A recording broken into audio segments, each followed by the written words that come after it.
فقد قال اللہ تبارک و تعالی فی محکم کتابہ الکریم وہو اصدق الصادقین وقولہ الحق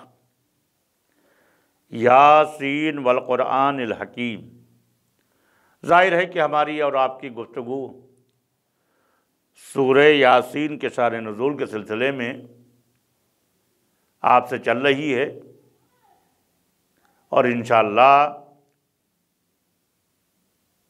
اس سورہ کی عظمت کے سلسلے میں اور بھی مزید گفتگو آپ حضرات سے ہوتی رہے گی اور ہوگی۔ آپ سے میں نے عرض کیا تھا کہ دو واقعے آپ کے سامنے پیش کیے تھے۔ ایک وہ واقعہ کہ جب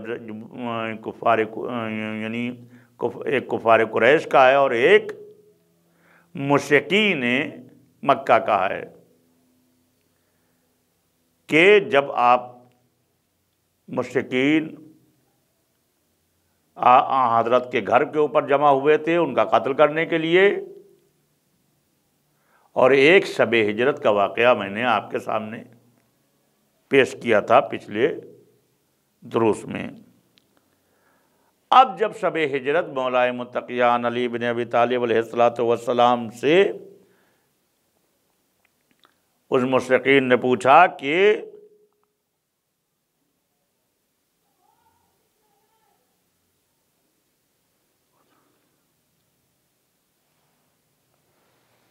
جب یہ جو ہے وہ پوچھا کہ جو ہے کہ اے علی یہ بتاؤ کہ محمد کہاں گئے، تو رسول اکرم صلی اللہ علیہ وسلم بڑا پیارا جواب جو ہے، دوسرا جواب جو ملتا ہے یہ کہ ایک جواب اس کے بعد میں یہ بھی دیا کہ تمہیں نے تو کہا تھا کہ حضرت سے کہا تھا کہ ہمارے شہر سے نکل جاؤ، وہ نکل گئے، چلے گئے، اب جا کے ان کو تلاش کرو۔ یہ سن کر وہ مولا علی کو چھوڑ کر رسول کی تلاش میں نکل گئے، اس لیے کہ وہاں پر ہمت نہیں تھی کہ ان سے وہ لڑتے۔ تو اب یہاں پر ایک سوال اور ذہن میں آتا ہے کہ مولا متقیان علی ابن ابی طالب علیہ السلام نے اپنی جان کو خطرے میں ڈال کر رسول اکرم اور توحید کو بچایا، حفاظت کی، دین اسلام کو بچایا، دین اسلام کی حفاظت کی۔ تو جو وعدہ جناب ابو طالب علیہ السلام نے جناب رسول محمد صلی اللہ علیہ وسلم کی پرورش کے ٹائم وقت کیا تھا کہ دیکھو محمد دین کا پھیلانا ذمہ داری آپ کی ہے، دین کی حفاظت کرنا میری ذمہ داری ہے، تو مولا متقیان علی بن ابی طالب علیہ السلام ہو بہو اسی طریقے سے عمل پیرا ہوئے۔ لیکن جب وہ مشرکین مکہ تمام جستجو کر کے سرکار تک نہ پہنچ سکے، آپ الہی و غیبی امداد کے سہارے بخیریت مدینے پہنچ گئے۔ اس واقعے ہجرت کو یہاں نقل کرنے کا مقصد یہ ہے کہ اس کے اور سورہ یاسین کے نزول کی داستان کے درمیان مشابہت ہے، کیونکہ پہلی مرتبہ سورہ یاسین نے نازل ہو کے پیغمبر اسلام کو کفار مشرکین سے نجات دی تھی، اور دوسری مرتبہ شب ہجرت انسان کامل مولائے متقیان علی ابن ابی طالب نے آپ کو کفار مشرکین کے شر سے نجات دی ہے۔ ظاہر ہے کہ دونوں جو حلال مشکلات ہیں تو وہ اسلام کی پر آئی ہوئی دشمنوں کی جانب سے مشکلات کو دونوں حل کرتے ہوئے برابر سے نظر آ رہے ہیں۔ اگر ہم سورہ یاسین اور انسان کامل علی ابن ابی طالب علیہ السلام کی کارکردگی کو دیکھیں تو قلب عالم امکان انسان کامل اور قلب قرآن سورہ یاسین کے درمیان ایک خاص رابطہ ہے، اس سے اس کی مشابہت ملتی ہے۔ خاص مقابل یعنی دیکھیں قلب قرآن کے درمیان ایک خاص رابطہ ہے، رابطے سے آگاہ ہو سکتے ہیں اور محسوس کر سکتے ہیں کہ ہر وہ فضیلت جو سورہ یاسین کے لیے بیان ہوئی ہے ائمہ طاہرین کے لیے بھی شایان ذکر ہے، اور تمام معجزات و کرامات جو ائمہ طاہرین سے صادر ہوئے ہیں انہیں سورہ یاسین میں بھی مشاہدہ کر سکتے ہیں۔ لہذا قابل ذکر ہے کہ انسان کامل مولا علی علیہ السلام کے ساتھ ساتھ شب ہجرت سورہ یاسین بھی تاثیر رکھتا تھا، چونکہ جب رسول اللہ اپنے بیت الشرف سے مخفیانہ طور پر نکل رہے تھے تو اس وقت آپ کے ہونٹوں پر سورہ یاسین کی نویں آیت تھی۔ دیکھیے میں نے آپ کو اس منزل کے اوپر پہنچا دیا کہ سورہ یاسین کے کچھ اہم آیات آپ کے لب پر تھیں، رسول اکرم صلی اللہ علیہ وسلم کے لب پر بھی تھیں۔ وہ آیت کون سی تھی؟ وَجَعَلْنَا مِن بَيْنِ أَيْدِيهِمْ سَدًّا وَمِن خَلْفِهِمْ سَدًّا فَأَغْشَيْنَاهُمْ فَهُمْ لَا يُبْصِرُونَ کی تلاوت سے مہک رہے تھے، تلاوت کر رہے تھے، تو ظاہر سی بات ہے کہ جو ہے اس آیے کریمہ کی برکت سے وہ سارے کے سارے مثل نابینا ہو گئے اور رسول اکرم صلی اللہ علیہ وسلم کی طرف نہ دیکھ سکے۔ رسول اکرم صلی اللہ علیہ وسلم انہی کے درمیان سے نکل گئے۔ ایک واقعہ اس کے بارے میں اور ملتا ہے، دو واقعے تاریخ میں ملتے ہیں کہ شب ہجرت رسول جو ہے جب غار حرا کی طرف گئے تھے تو وہاں ان کے ساتھ میں ایک جسے کہا جائے کہ جو ہے کہ وہ منحوس شخص تھا کہ جو وہ چاہ رہا تھا کہ رسول اکرم وہ لوگ جان جائیں کہ یہ غار حرا میں ہیں، اور اسی وجہ سے مکڑی نے اپنا دروازے غار حرا پر جہاں سے آپ داخل ہوئے تھے وہاں مکڑی نے جال لگا دیا تھا اور کبوتر نے انڈے رکھ دیے تھے، اور وہ اندر سے چلا رہا تھا۔ تمام جو ہے وہاں پر چونکہ جو ہے ایک اژدہا برسوں سے بیٹھا ہوا تھا زیارت کے لیے رسول اکرم صلی اللہ علیہ وسلم کی، تو اس نے ایک واقعہ ملتا ہے کہ اس نے سب دروازے ان کے سوراخ بند کرنے کی کوشش کی اور ایک کچھ نہ کچھ لگا دیا، اور ایک سوراخ میں اپنا پیر جو ہے یہ لگا کے بیٹھ گیا منحوس۔ تو بہرحال وہ اژدہا آیا اور آنے کے بعد اس نے جو اسے کرنا تھا اس نے کاٹا، کہ ظاہر ہے کہ جو ہے کہ تم زیارت کے لیے ہم پر پابندی لگا رہے ہو اور وہ رونے لگا کہ جو ہے کہ وہ اس مقصد سے کہ لوگ جان جائیں، چلا چلا کر رو رہا تھا۔ تو بہرحال رسول اکرم صاحب بار بار کہہ رہے تھے کہ خاموش ہو جاؤ، اللہ ہم لوگوں کے ساتھ میں ہے، لیکن وہ کہیں سے باز نہیں آ رہا تھا۔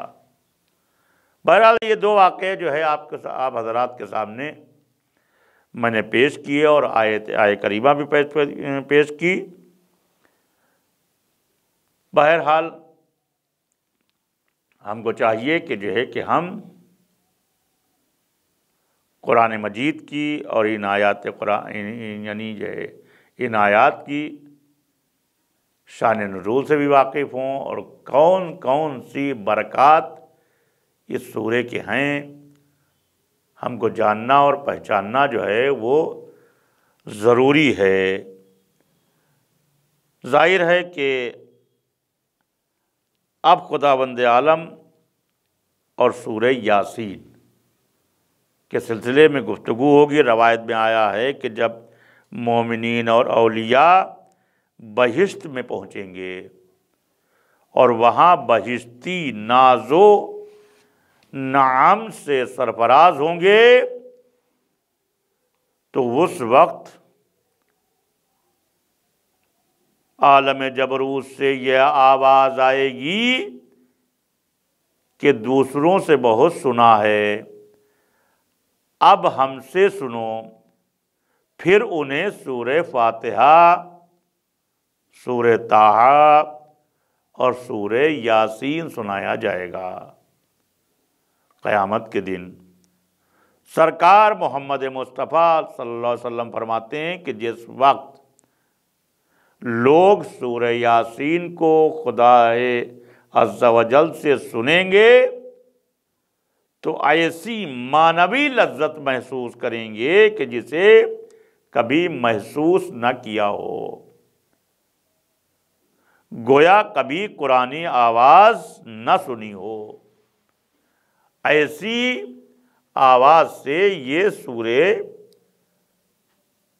سنے جائیں گے۔ لہذا ایک آداب قرآن میں ایک شرط یہ بھی بتائی تھی ہم نے کہ آپ کا لہجہ تلاوت کرنے کا ایسا ہو کہ نہ بہت زیادہ بلند آواز میں ہو، نہ بہت زیادہ خاموش ہو، بلکہ متوسط لہجہ ہونا چاہیے، شیریں لہجہ ہونا چاہیے۔ تو یہ بات واضح ہو گئی اس قول رسول سے کہ خداوند عالم کو اپنا کلام پڑھنے کے لیے شیریں لہجہ ہی پسند ہے۔ لہذا وہاں پر رسول اکرم صلی اللہ علیہ وسلم نے فرمایا کہ قیامت کے دن جو ہے وہ جو آواز آئے گی جس سے یہ 3 سورے پڑھے جائیں گے، سورہ فاتحہ اور سورہ طٰہٰ اور سورہ یاسین کی آواز آئے گی، بہت شیریں آواز آئے گی۔ پھول تو وہی ہے جو درخت پر کھلے اور اس کی خوشبو سے مشام مہک اٹھے۔ ظاہر سی بات ہے کہ تب انسان کے حقیقت سمجھ میں آئے گی۔ اب آئیے یہ سورے کے بارے میں پیغمبر اسلام صلی اللہ علیہ وسلم فرماتے ہیں کہ قیامت میں اہل جنت سے سارے قرآن کی تلاوت اٹھا لی جائے گی اور سورہ یاسین، سورہ طٰہٰ کے علاوہ کسی اور چیز کی تلاوت نہیں ہوگی۔ بہرحال ہم کو چاہیے کہ جو ہے کہ ہم سورہ یاسین کو بکثرت ہم پڑھیں، اس کی تلاوت کریں اور اس کے فائدے ہم حاصل کریں۔ پیغمبر اسلام کا ظاہر سی بات ہے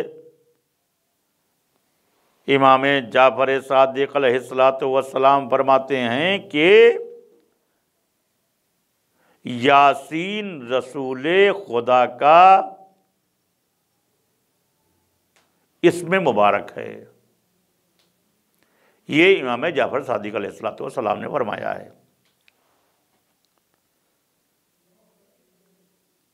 کہ آپ نے کبھی، اللہ نے کبھی جو ہے جناب حضرت کو یاسین کہہ کے پکارا، کبھی طٰہٰ کہہ کے پکارا، کبھی مزمل کہہ کے پکارا، کبھی مدثر کہہ کے پکارا۔ ان القاب کے ساتھ میں آپ کو اب ایک بات سمجھنے کی یہ بھی ہے کہ صاحب کہیں پر یاسین کہا، کہیں پر الف لام کہا، کہیں پر طٰہٰ کہا، اس کے میننگ کیا ہیں؟ لوگ سوال کرتے ہیں کہ اس کی میننگ کیا ہیں، اس کے مطلب کیا ہیں؟ تو میں عرض کر دوں، یہ اللہ جناب جبرائیل اور ائمہ اطہار علیہم الصلوۃ والسلام کے درمیان یہ کوڈ ورڈ ہیں۔ اس کی تفتیش میں ہم نہ جائیں، اور اس کا مطلب ہم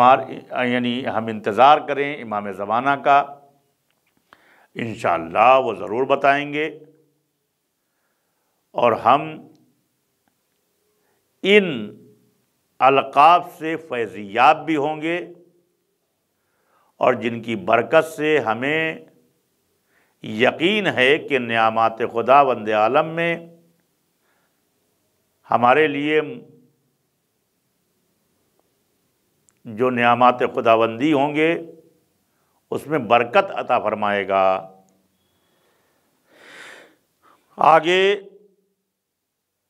امام صادق علیہ السلام فرماتے ہیں کہ یاسین رسول خدا کا اسم مبارک ہے، کیونکہ خدائے عز و جل آئے یاسین کے بعد پیغمبر اکرم کو انک لمن المرسلین علی صراط مستقیم کہہ کر خطاب فرما رہا ہے۔ آگے امام جعفر صادق علیہ السلام فرماتے ہیں کہ رسول خدا کے 12 نام ہیں، جن میں سے یہ 5 محمد، احمد، عبداللہ، یاسین اور نون قرآن میں آئے ہیں۔ رسول خدا کے 12 ناموں کے سلسلے میں صادق آل محمد نے ہم کو آگاہ کیا ہے۔ ریحان قرآن بھی اسے کہا گیا ہے۔ امام صادق علیہ السلام فرماتے ہیں کہ اپنی اولاد کو سورہ یاسین کی تعلیم دو، کیونکہ یہ وہ ریحان قرآن سورہ ہے کہ قرآنی پھول ہے، یعنی ریحان قرآن ہے، قرآنی پھول ہے،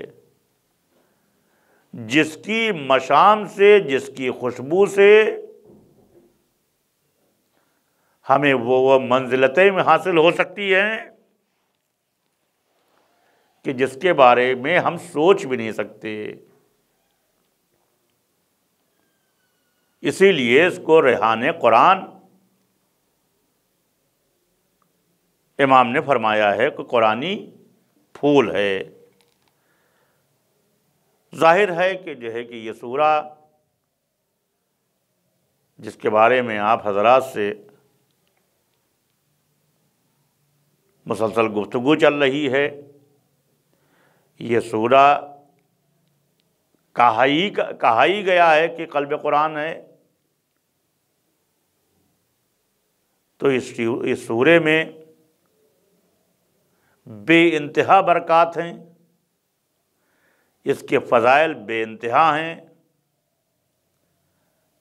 جس کے فضائل ہمارے جیسا انسان کیا بیان کرے گا۔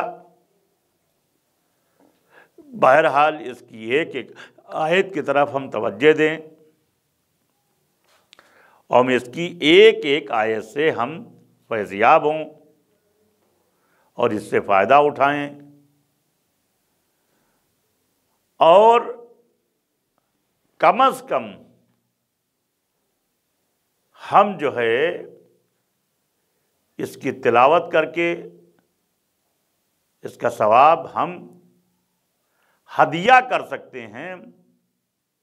چونکہ ہم شیعہ ہیں، ہم اہل بیت کے چاہنے والے ہیں، ہم اہل بیت کو اپنا نذرانہ پیش کر سکتے ہیں کہ تلاوت کا ثواب، چونکہ وہ بہت سے لوگ کہتے ہیں کہ صاحب جو ہے وہ دیکھیے معصوم ہوتا ہے، ہم اس کی یہ تو نہیں کہہ سکتے ہیں کہ صاحب جو ہے وہ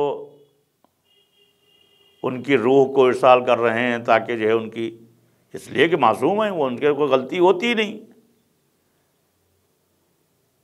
لیکن ہدیہ کرنے کے برکات جو ہے